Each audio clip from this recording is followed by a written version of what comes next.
So today we're going to be looking at the hip flexor. It's the muscle that flexes the hips, the psoas muscle. Hip flexion means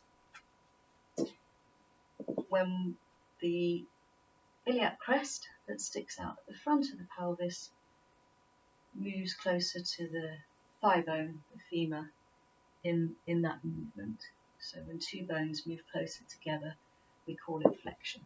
So it's flexion of the hip. And in life, we tend to be a little bit flexed in the hips most of the time because we're walking or we're sitting or we're bending forward. We don't do an awful lot of the opposite movement, which would be to extend the hip, so moving the femur away from the iliac crest is the opposite of hip flexion. Opposite flexion is extension, when two bones move away from each other. So if we look in more detail about the anatomy, you've got your lumbar spine here, these green vertebrae, and your psoas muscle lies deep inside the core. It's the deepest core muscle. And they connect with the lumbar vertebra, so really close to the centre, and then combine with the fibres of the iliacus, which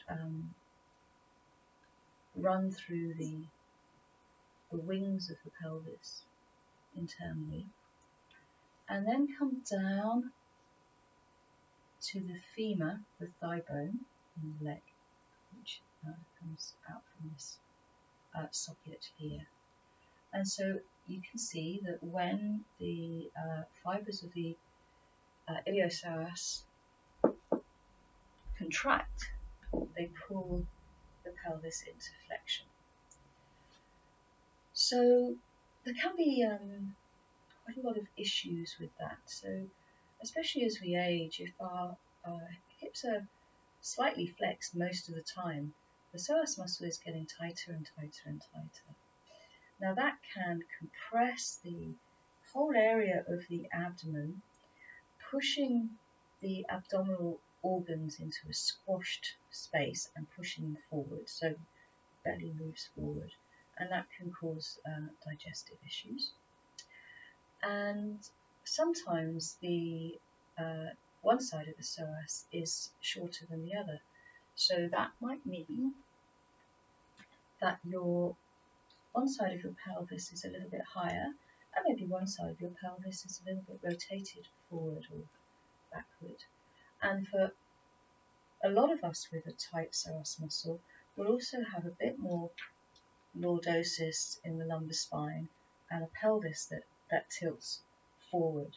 So the posture can be really affected adversely by a tight psoas muscle. Now, you might think that just by doing lots of hip extension practices, we would release the tightness in the psoas. And that's a good thing to do for sure, to try to get some tone into the psoas, to stretch it out and release some of the tension. But unless we really strengthen the deep abdominal muscles, the TVA, which wrap horizontally around the body, and the fascia fibres of the TVA then form the lumbar fascia in the back of the body, so it wraps all the way around the centre. That needs to be really strong in order to support the psoas. And the glutes need to be really strong. So if muscles work in pairs, if we want to stretch something out, something else has to strengthen. So in that case, we need really strong buttocks in order to assist the psoas in its attempt to release. And just also on another note, a lot of people believe that the psoas muscle stores trauma. And we might look at the way in which animals, if they're in a fight, flight or freeze situation, so if they're running quickly away from danger, they have to recruit a lot of power in the psoas to speed up and to get away from danger. And other animals might also recruit the psoas to contract really tightly and curl up into a frozen little ball and make themselves small and still, and hopefully the danger will pass.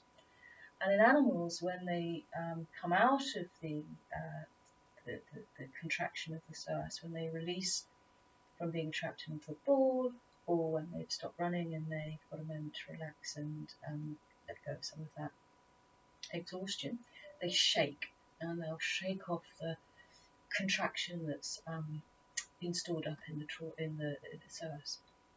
But with humans, we have lost that ability to then do the shake thing that perhaps is needed, perhaps because of some kind of convention, self-consciousness, or some other reason that we are not in an environment where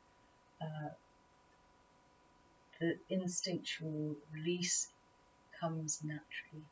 And then that way we might store tension in the psoas muscle. So there's lots and lots of reasons why it would be really good to understand where that muscle is, how we can support it in its efforts to release, and that when we do that, then perhaps we will get a sense of really deep relaxation, a sense of general well-being. So the next video we'll do some physical practice. Thank you for watching.